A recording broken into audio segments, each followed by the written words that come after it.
In front of me is INFINIX Hot 50, and today I would like to show you how you can change this device's theme.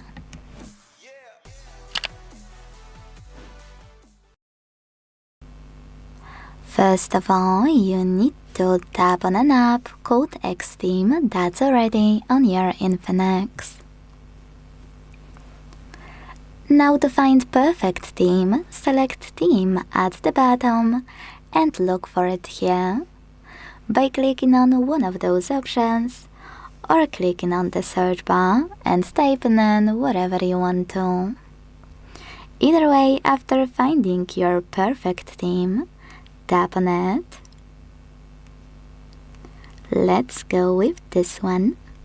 Download it.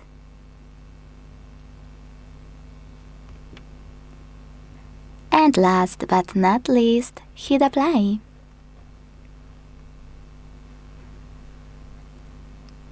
As you can see, after a few seconds, theme of my device has changed.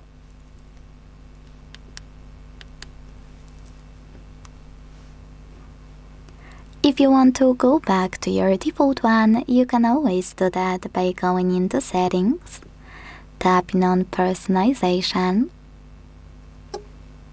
selecting My Themes at the top and clicking on your default one. Last but not least, tap on Apply to go back to it, and if you ever want to go back to any downloaded one, you can find it here. Thanks so much for watching. If you enjoyed this video, leave a like, comment and subscribe. Bye!